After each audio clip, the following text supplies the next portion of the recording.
Dominic again with video discussion one, ladder of conscious competence. For this discussion, we were asked to walk up the ladder, explaining the steps along the way, um, and then to provide an example of our own experience moving up the ladder, and being asked what could be an issue associated with becoming complacent on that topic after achieving mastery. Um, so moving up the ladder, you start with naive or discovery, where you discover a topic of interest. In the video example provided by Professor Rogan, um, he used an example of his farm and starting with the tractor and figuring out what was wrong with it and how to fix it, and then moving on from that to soil health and stuff like that. But you just start with discovery or naive, uh, figuring out what you actually want to learn about. Then once you pick a subject, you will start learning that, and become a beginner of it, knowing the basics, the base knowledge of it, the very beginnings of what you might want to know or are learning with that. Once you get to a stage where you can move past that, you get to the competence stage, conscious competence, where you can start teaching others, and reflecting on what you've learned, uh, kind of building upon it, as you see fit. And from that stage, you'll reach mastery, becoming, as in the video, good at something, or unconscious competence, where you're doing it so well that uh, you're just doing it unconsciously. It's just that easy for you.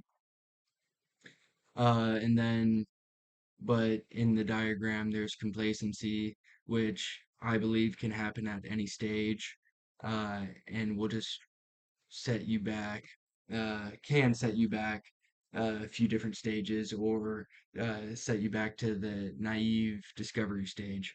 Or once you reach mastery of one particular thing, you should restart it yourself and become naive in a new topic, restarting a different area of learning until you reach mastery.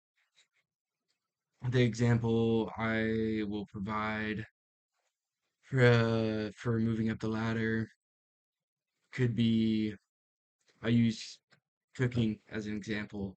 I'm not very good at it, um, but I started in discovery of being naive, didn't know how to do it at all. Um, didn't know what to do, what to accomplish within it. As I progressed, I got to the beginner or learning stage, learning basics of cooking. Um, and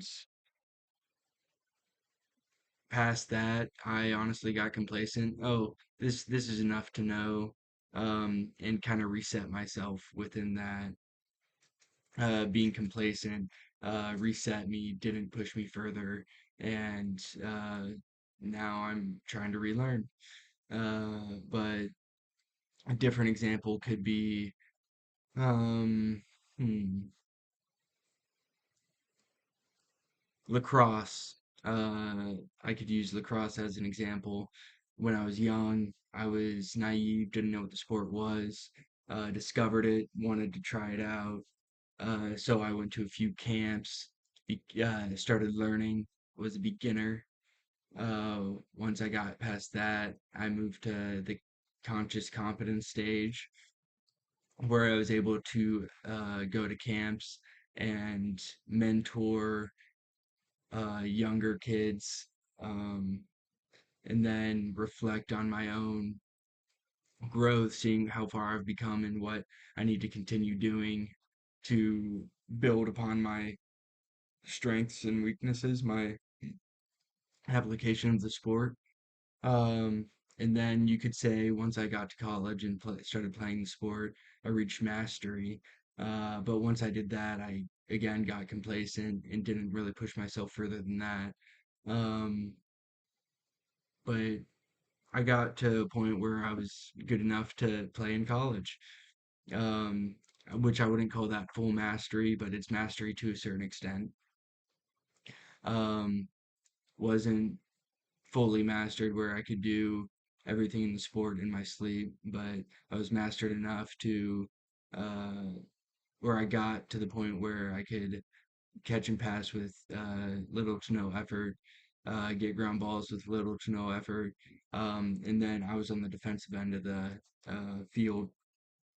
So in some scenarios, um, or our calls, something would just happen and I would just call it out, or uh, I would adjust my play style to the particular individual depending on their move set.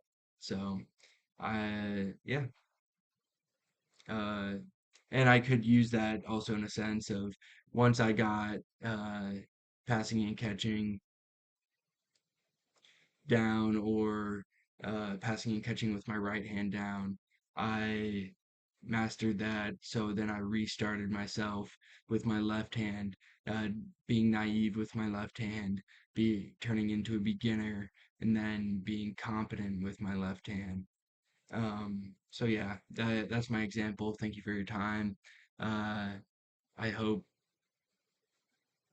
that helped explain it in some way. Thank you. Bye.